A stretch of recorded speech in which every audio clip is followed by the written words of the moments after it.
নমস্কার,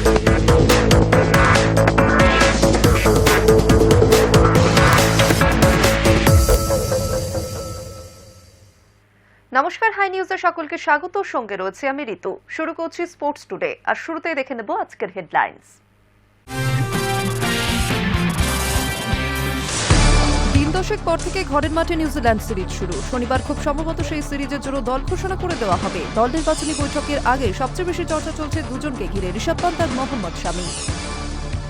টি-20 ও টেস্ট দুই ফরম্যাট থেকেই তারা অবসর নিয়েছেন, এখন শুধু খেলেন ওয়ানডেতে। অবসর গ্রহণ না করলে, চোট না পেলে বা কোনোভাবে দল থেকে বাদ না পড়লে 2026 সালে অন্তত 29 বার মাঠে নামবে দুই মহারথী বিরাট কোহলি এবং রোহিত শর্মা। টেস্ট ক্রিকেটে কোচ হিসেবে চূড়ান্ত ব্যর্থ গৌতম গম্ভীর। এই টালমাটাল পরিস্থিতিতে ভারতীয় টেস্ট দলের কোচ হিসেবে জেসন গিলেস্পি হতে পারেন আদর্শ, তবে কোচ হওয়ার প্রস্তাব নাকচ করে দিলেন গিলেস্পি নিজেই। বছরের শুরুতেও কাটল না আইএসএল জট। ফেডারেশনের প্রস্তাবে রাজি নয় ক্লাবগুলি। আইএসএল নিয়ে যুদ্ধকালীন তৎপরতা দেখানো শুরু করেছিল all India football federation.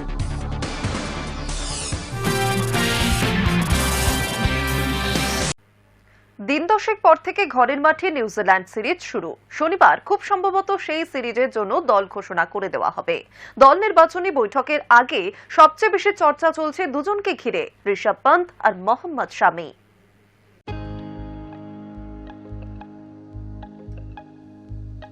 Champions ট্রফির পর থেকে জাতীয় দলে আর সুযোগ পাননি শামি। ঘরোয়া ক্রিকেট খেলছেন। ভারতীয় তারকা পেসারের পারফরম্যান্সও বেশ ভালো। বিজয় হাজারেতে এখনো পর্যন্ত 3 ম্যাচে 5 উইকেট পেয়েছেন তিনি। সম্প্রতি শামির ফিটনেস নিয়ে অনেক প্রশ্ন উঠেছিল। বিজয় হাজারে ট্রফিতে পরপর ম্যাচ খেলছেন তিনি। শামি একটা ব্যাপার বুঝিয়ে দিয়েছেন যে তার ফিটনেস সংক্রান্ত কোনো সমস্যা নেই। দল নির্বাচনী বৈঠকের আগে ভারতীয় ক্রিকেট মহলে শামির প্রত্যাবর্তনের একটা সম্ভাবনা তৈরি হয়েছে ঠিকই, কিন্তু প্রশ্ন হলো নির্বাচক আর ভারতীয় টিম ম্যানেজমেন্ট কি ভাবছে। সামনের বছর দক্ষিণ আফ্রিকায় বিশ্বকাপ রয়েছে। শামি যদি বিশ্বকাপ ভাবনায় না থাকেন, তাহলে হয়তো তার ফেরার রাস্তা মোটামুটি শেষ। শামি বর্তমানে বাংলার টিমের সঙ্গে রাজকোটে রয়েছে। বঙ্গ শিবিরে খবর নিয়ে জানা যায় শামির প্রত্যাবর্তনের একটা রাস্তা তৈরি হয়েছে। সেক্ষেত্রে বাংলা গ্রুপের শেষ দুটো ম্যাচে তাকে পাবে না। শামির বিকল্প হিসেবে কাকে খেলানো হবে সেই পরিকল্পনা মোটামুটি করে রেখেছে বাংলা। শামির মতো চর্চা চলছে ঋষভকে নিয়েও। মাস দুয়েক আগেও ঋষভ টিমে অটোমেটিক চয়েস ছিলেন, কিন্তু দক্ষিণ আফ্রিকার বিরুদ্ধে টেস্ট সিরিজের পর পরিস্থিতি অনেক বদলে গিয়েছে। ওই টেস্ট সিরিজে পান্থের শট নির্বাচন প্রশ্নের মুখে পড়ে। এমনকি ভারতীয় কোচ গৌতম গম্ভীরও সরাসরি পান্থের নাম করেননি, কিন্তু গম্ভীর বুঝিয়ে দিয়ে যান ঋষভের শট নির্বাচন নিয়ে তিনি একেবারেই খুশি নন। ঋষভের একটা ব্যাটিং টেমপ্লেট রয়েছে, হাই রিস্ক হাই রিওয়ার্ড, কিন্তু এই ভারতীয় টিম ম্যানেজমেন্টের কেউ কেউ ঋষভের ওই ব্যাটিং মডেল একেবারেই পছন্দ করছেন না। বরং তাদের মতে পান্থের আরও বেশি দায়িত্ব নেওয়া উচিত, কারণ তিনি টিমের একজন সিনিয়র ক্রিকেটার। সবসময় ঝুঁকিপূর্ণ ব্যাটিং উচিত নয়, বরং পরিস্থিতি অনুযায়ী ব্যাটিং করা দরকার। পান্থকে হয়তো সেই বার্তাও দিয়ে দেওয়া হয়েছে, যার ফলে বিজয় হাজারে ট্রফিতে ভারতীয় উইকেট কিপার ব্যাটারকে নিজের ব্যাটিং ধরন বদলাতেও দেখা গিয়েছে। এখনো পর্যন্ত অবশ্য বিজয় হাজারেতে ঋষভ আহামরি কিছু করতে পারেনি। 4টে ম্যাচে একটা হাফ সেঞ্চুরি করেছেন। দক্ষিণ আফ্রিকার বিরুদ্ধে ওয়ানডে সিরিজের টিমে থাকলেও তাকে একটা ম্যাচও খেলানো হয়নি। এখন প্রশ্ন হলো, নিউজিল্যান্ড সিরিজে কি তাকে স্কোয়াডে রাখা হবে নাকি পুরোপুরি বাদ দিয়ে দেওয়া হবে? অনেকে আবার বলেছেন গত 1.5 বছরে ঋষভ ওয়ানডে খেলেননি, তাকে যথেষ্ট সুযোগ না দিয়ে বাদ দিয়ে দেওয়া উচিত হবে না। বরং বলা হচ্ছে ঋষভকে একটা সুযোগ দেওয়া হোক, সেখানে ব্যর্থ হলে বাদ দেওয়ার ব্যাপারটা ভাবা যেতে পারে। ধ্রুব জুরেল দক্ষিণ আফ্রিকা সিরিজের ওয়ানডে টিমে ছিলেন। বিজয় হাজারেতে একটা বড় সেঞ্চুরিও করেছেন। আলোচনার মধ্যেও তিনি আছেন। আরও একটা নাম জোরালোভাবে শোনা যাচ্ছে, ঈশান কিষান। ভারতীয় দল থেকে বাদ যাওয়ার পর ঘরোয়া ক্রিকেটে একের পর এক দুর্দান্ত পারফরম্যান্স উপহার দিয়েছেন তিনি। ঝাড়খণ্ডের সৈয়দ মুস্তাক আলী টি-20 ট্রফি জেতার ক্ষেত্রে ঈশানের বড় অবদান রয়েছে। টি-20 বিশ্বকাপের টিমে সুযোগ পেয়েছেন ঈশান। তাকে এখন ওয়ানডে টিমে ভাবা হবে কিনা সেটাও দেখার। তবে একটা ব্যাপার একেবারেই নিশ্চিত, ঋষভ জুরেলদের মধ্যে একজনই সুযোগ পাবেন। ওয়ানডেতে লোকেশ রাহুল উইকেট কিপিং এর কাজ করে দিচ্ছেন, তাই 15 জনের স্কোয়াডে 3 জন উইকেট কিপার রাখা হবে না। আলোচনা চলছে দেবদূত পারিক্কালকে নিয়ে। বিজয় হাজারেতে স্বপ্নের ফর্মে রয়েছেন তিনি। 4টে ম্যাচে 3টে সেঞ্চুরি করে ফেলেছেন। নির্বাচনী বৈঠকে পারিক্কালের নাম উজে উঠবে সেটা বলে দেওয়া যায়। High news network.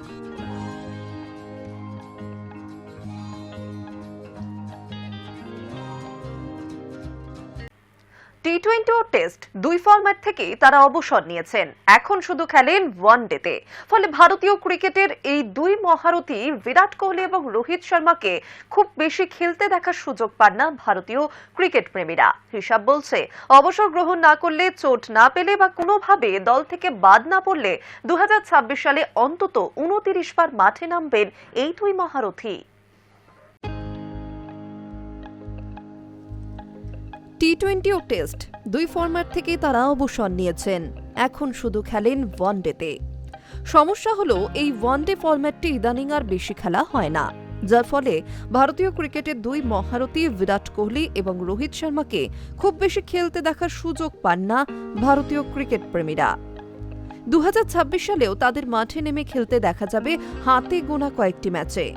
হিসাব বলছে, অবসর গ্রহণ না করলে, চোট না পেলে বা কোনোভাবে দল থেকে বাদ না পড়লে 2026 সালে অন্তত 29 বার মাঠে নামবেন দুই মহারথী। শেষবার দক্ষিণ আফ্রিকার বিরুদ্ধে মাঠে নামেন তারা। আগামী 11 জানুয়ারি ফের নিউজিল্যান্ডের বিরুদ্ধে ওয়ানডে খেলতে দেখা যাবে তাদের।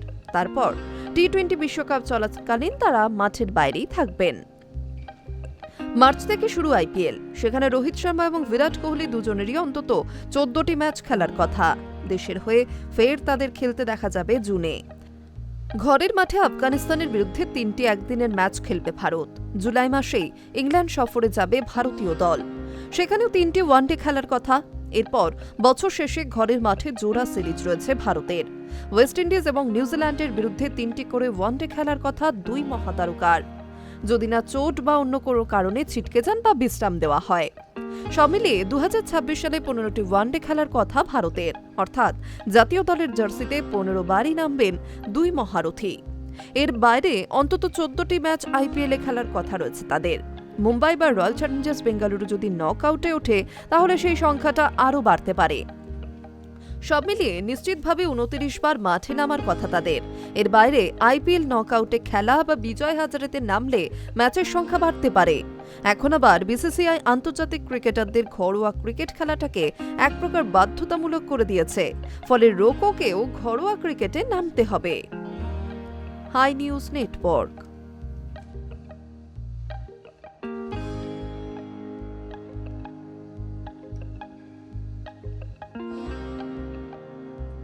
ক্রিকেট অস্ট্রেলিয়ার বাছা বর্ষসেরা একাদশে ঠাঁই পেলেন 3 ভারতীয়।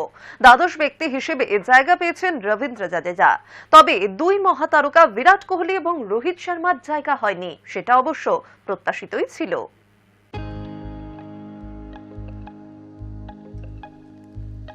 ক্রিকেট অস্ট্রেলিয়ার বাছা বর্ষসেরা একাদশে ঠাঁই পেলেন 3 ভারতীয়।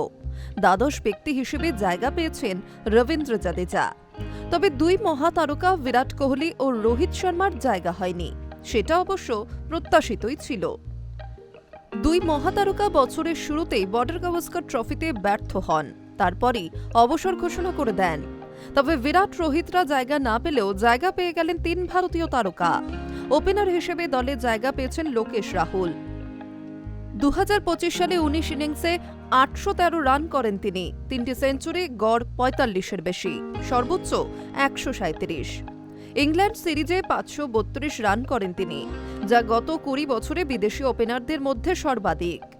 ক্রিকেট অস্ট্রেলিয়ার বাছা সেরা একাদশে রয়েছেন ভারত অধিনায়ক শুভমান গিলও। চলতি বছর 16 ইনিংসে 983 রান করেছেন তিনি। স্রেফ ইংল্যান্ড সিরিজেই 754 রান করেছেন। রয়েছে 5 সেঞ্চুরি, গড় 70-এরও বেশি। তৃতীয় ভারতীয় হিসেবে ক্রিকেট অস্ট্রেলিয়ার একাদশে রয়েছেন যশপ্রীত বুমরা। এবছর মাত্র 14 ইনিংসে 31 উইকেট পেয়েছেন বিশ্ব ক্রিকেটের সেরা পেসার, তার গড় মাত্র 14। এছাড়া দ্বাদশ ব্যক্তি হিসেবে দলে রয়েছেন রবীন্দ্র জাদেজা। এবছরও অলরাউন্ডার হিসেবে দারুণ পারফরমেন্স তার। 17 ইনিংসে তার রান 764, উইকেট 25। 3 ভারতীয় ছাড়াও দলে রয়েছেন 4 অজি তারকা, 2 প্রোটিয়া ক্রিকেটার এবং 2 ইংরেজ ক্রিকেটার। বিশ্ব ক্রিকেট চ্যাম্পিয়নশিপ জয়ী অধিনায়ক টেম্পা বাভুমাকেও দলের অধিনায়ক করা হয়েছে। ক্রিকেট অস্ট্রেলিয়ার বাছাই সেরা একাদশ: KL Rahul, Travis Head, Joe Root, Shubman Gill, Temba Bavuma, Alex Carey, Ben Stokes, Mitchell Starc, Jasprit Bumrah, Scott Boland, Simon Harmer. High news network. সাদা বলের ক্রিকেটে একটি আইসিসি ট্রফি, একটি এশিয়া কাপ ট্রফি জিতলেও টেস্ট ক্রিকেটে কোচ হিসেবে চূড়ান্ত ব্যর্থ গৌতম গম্ভীর। এই টালমাটাল পরিস্থিতিতে ভারতীয় টেস্ট দলের কোচ হিসেবে জেসন গিলেস্পি হতে পারেন আদর্শ। তবে কোচ হওয়ার প্রস্তাবে কি রাজি হবেন প্রাক্তন অজি তারকা? তার উত্তর জানিয়েছেন গিলেস্পি নিজেই। সাদা বলের ক্রিকেটে একটি আইসিসি ট্রফি এবং এশিয়া কাপ ট্রফি জিতলেও টেস্ট ক্রিকেটে কোচ হিসেবে চূড়ান্ত ব্যর্থ গৌতম গম্ভীর। তার আমলেই ঘরের মাটিতে নিউজিল্যান্ড ও দক্ষিণ আফ্রিকার বিরুদ্ধে চুনকাম হয়েছে টিম ইন্ডিয়া। এই টালমাটাল পরিস্থিতিতে ভারতীয় টেস্ট দলের কোচ হিসেবে জেসন গিলেস্পি হতে পারেন আদর্শ। প্রাক্তন অজি তারকাকে যদি শুভমন গিলদের কোচ হওয়ার প্রস্তাব দেওয়া হয়, তাহলে কি তিনি রাজি হবেন? এই প্রশ্নটাই এখন জল্পনা ছড়িয়েছে। তবে এর উত্তর জানিয়েছেন প্রাক্তন পেসার নিজেই। তাছাড়া পাকিস্তানের কোচের পদ থেকে কেন ইস্তফা দিয়েছিলেন সে কথাও স্পষ্ট করে দিয়েছেন গিলেস্পি। এক সোশ্যাল মিডিয়ায় এক প্রশ্নোত্তরের পর্বে তিনি এই প্রসঙ্গে সংক্ষিপ্ত প্রতিক্রিয়া দেন। এক ইউজার গিলেস্পিকে বলেন, জেসন, তোমার এখন ভারতের কোচ হওয়া উচিত, কারণ ওরা কেবল হারেনি, বরং ঘরের মাঠে 2 বার হোয়াইট ওয়াশও হয়েছে। এই পরিস্থিতিতে তোমাকে সত্যিই প্রয়োজন। এর উত্তরে বিনয়ের সঙ্গে প্রস্তাব খারিজ করে গিলেস্পি বলেন, নো থ্যাঙ্কস। উল্লেখ্য, গম্ভীরের আমলে ভারত মাত্র 7টি টেস্ট জিতেছে, 10টি হেরেছে এবং 2টি ড্র করেছে। ঘরের মাঠে 9টি টেস্ট খেলে 5টিতেই কুপকাত হয়েছেন যশস্বী জয়সওয়ালরা। চলতি বিশ্ব টেস্ট চ্যাম্পিয়নশিপের সাইকেলে এখনো পর্যন্ত 9টি টেস্ট খেলেছে টিম ইন্ডিয়া। এর মধ্যে 4 টেস্টে জয় পেলেও 4টিতে হেরে গিয়েছেন শুভমন গিলরা। একটি ম্যাচ ড্র করেছে ভারত। বিশ্ব টেস্ট চ্যাম্পিয়নশিপ ফাইনালে ওঠার দৌড়ে ভারতীয় ক্রিকেট প্রেমীদের ভাবাচ্ছে কোচ গৌতম গম্ভীরের লজ্জার রেকর্ড। তবে ভারতের টেস্ট দলের কোচ হিসেবে দায়িত্ব গ্রহণে কেন রাজি নন, তার ব্যাখ্যা অবশ্য করেননি গিলেস্পি। অনেকে মনে করছেন এর জন্য দায়ী পাকিস্তানে তার বীভৎস অভিজ্ঞতা। হয়তো সেই কারণেই কোনো দলের কোচিংয়ে ফেরার উৎসাহই পাচ্ছেন না জেসন গিলেস্পি। 2024 সালের এপ্রিল থেকে ডিসেম্বর পর্যন্ত পাকিস্তানের প্রধান কোচ ছিলেন এই অজি তারকা। সেখানে তিক্ত হয়েছিলেন গিলেস্পির কোচিংয়ের অভিজ্ঞতা। তার আমলে বাংলাদেশের কাছে চুনকামের পর ইংল্যান্ডের বিরুদ্ধে প্রত্যাবর্তন হয়েছিল পাকিস্তানের। ঘরের মাঠে 2-1 ব্যবধানে সিরিজ জিতেছিল তারা। অথচ চূড়ান্ত অপমানিত হয়ে দায়িত্ব নেওয়ার 8 মাসের মধ্যে ইস্তফা দিতে বাধ্য হয়েছিলেন তিনি। গিলেস্পি বলেন, পাক বোর্ডের তরফে কোনো কমিউনিকেশনই ছিল না। পিসিবি ওদের সিনিয়র সহকারী কোচকে আচমকা সরিয়ে দিলেও আমাকে এই ব্যাপারে একটা কথাও বলেনি। এই পরিস্থিতিকে হেড কোচ হিসেবে আমার মোটেও গ্রহণযোগ্য মনে হয়নি, যাতে আমি চূড়ান্ত অপমানিত হয়েছিলাম। এই অবস্থায় দায়িত্ব সামলানো যায় না। সেই কারণে পাকিস্তানের টেস্ট দলের কোচের পদ থেকে ইস্তফা দিয়েছিলাম। অর্থাৎ অপমান সহ্য করতে না পেরেই পাক দলের কোচ পদের পদ ছেড়েছিলেন তিনি। সেই হতাশার রেশ এখনো চলছে, কারণ পাকিস্তানের পর আর কোনো দলেরই কোচিংয়ে আসেননি প্রাক্তন অজি তারকা। High news network.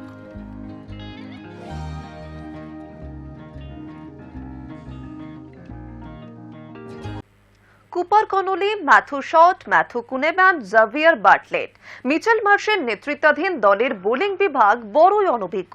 তুলনামূলকভাবে অনভিজ্ঞ দল নিয়েই আগামী মাসে টি-20 বিশ্বকাপ খেলতে ভারতে আসছে অস্ট্রেলিয়া।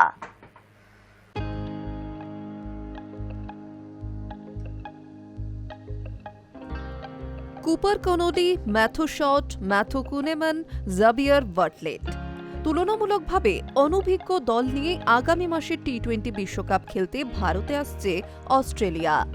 মিচেল স্টার্ক অবসর নিয়েছেন, তার কোনো যোগ্য পরিবর্তন অজি দলে নেই।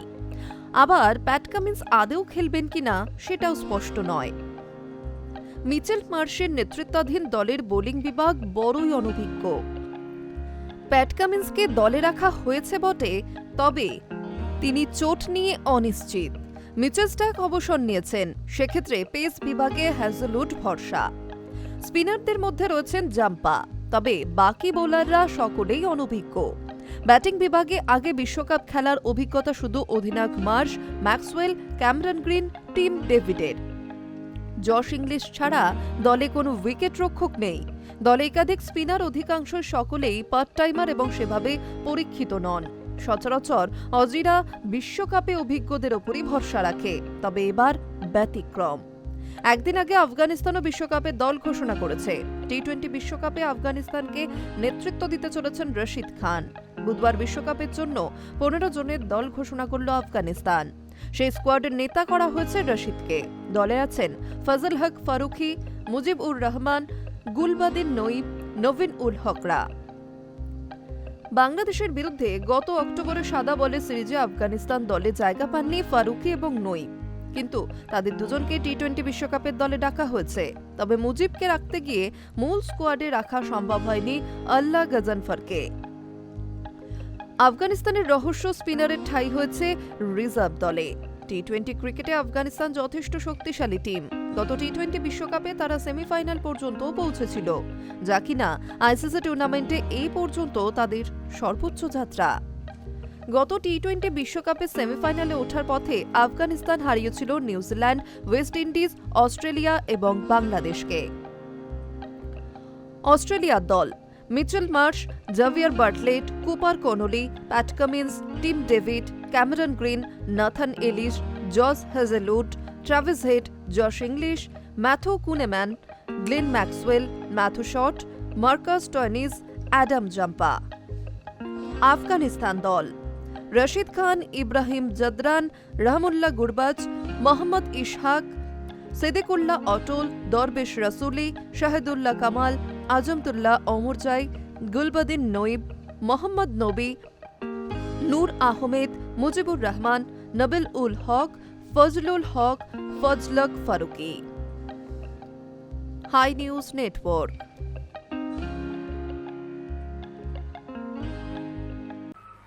কেকেআরে নিজের শেয়ার বেচতে চাইছেন জয় মেহতা, ফলে নাইট শিবিরে যুক্ত হতে পারেন নতুন কোনো মালিক। কিন্তু সেসব জল্পনায় ইতি টেনে মেহতা গ্রুপের থেকে নাইট রাইডার্স সাম্রাজ্যের 35% শেয়ার কিনছেন বলিউড বাদশা।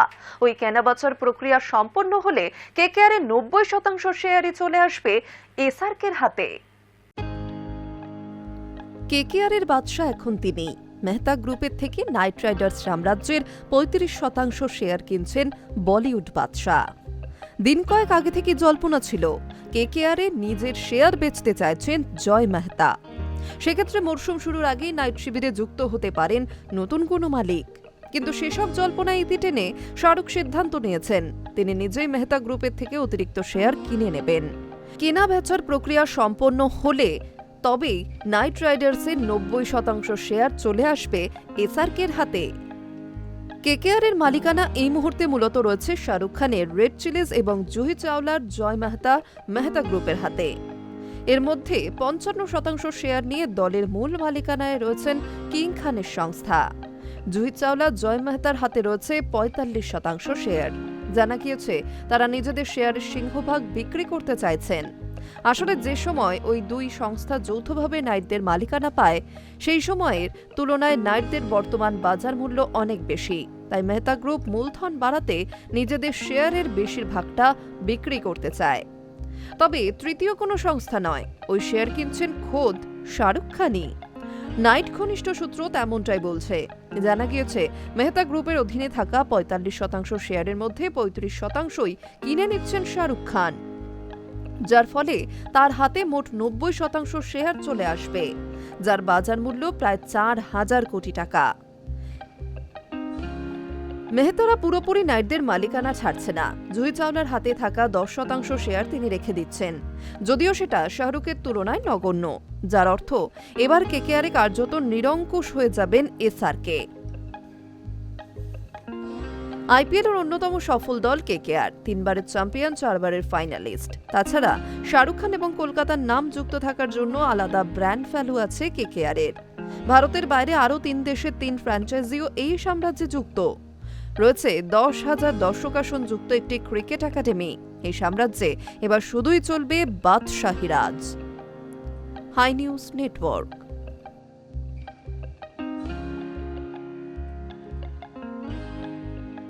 বছরের শুরুতেও কাটল না আইএসএল জট। ফেডারেশনের প্রস্তাবে রাজি নয় ক্লাবগুলি। আইএসএল নিয়ে যুদ্ধকালীন তৎপরতা দেখানো শুরু করেছিল অল ইন্ডিয়া ফুটবল ফেডারেশন। চিঠি দিয়ে জানতে চাওয়া হয়েছিল আইএসএল এ অংশগ্রহণ করা নিয়ে তারা কি ভাবছে, তবে তাতেও মিলল না সুরাহা।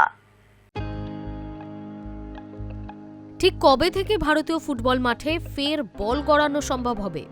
বছরের প্রথম দিনও এই প্রশ্নের উত্তর পাওয়া গেল না। শীতঘুম কাটিয়ে আইএসএল নিয়ে যুদ্ধকালীন তৎপরতা দেখানো শুরু করেছিল all India football federation.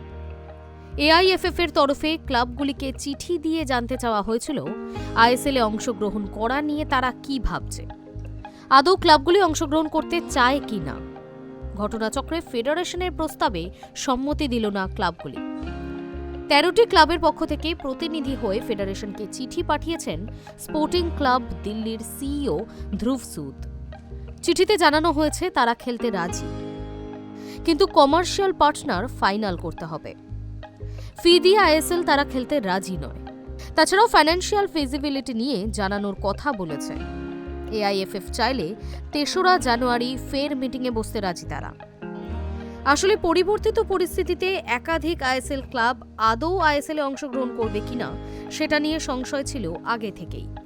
Kerala Blasters, Mumbai City FC, Odisha এফসির মতো ক্লাবের ভবিষ্যৎ নিয়ে যথেষ্টই প্রশ্ন রয়েছে। সব ক্লাবকেই একদিনের মধ্যে অবস্থান জানাতে হবে। কেন্দ্রীয় ক্রীড়া মন্ত্রক বলেছে লিগ হবেই। ক্লাবগুলো খেলতেও চায়। ফেডারেশন বলছে লিগ হবে।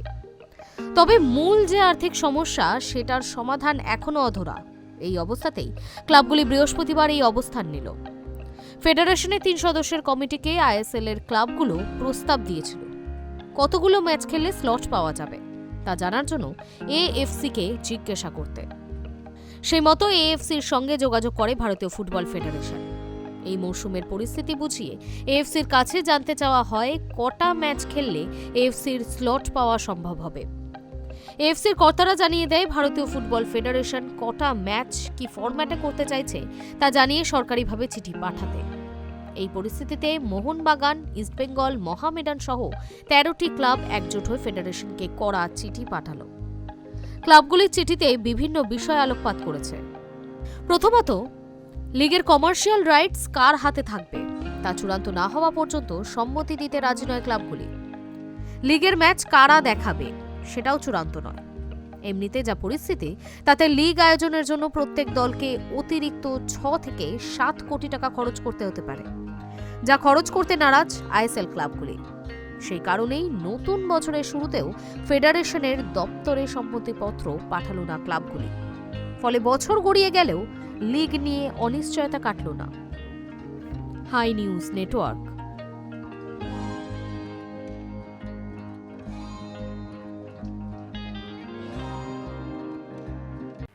স্পোর্টস টুডে আজ এই পর্যন্তই। আরো অন্যান্য খবরের জন্য নজর রাখুন হাই নিউজে।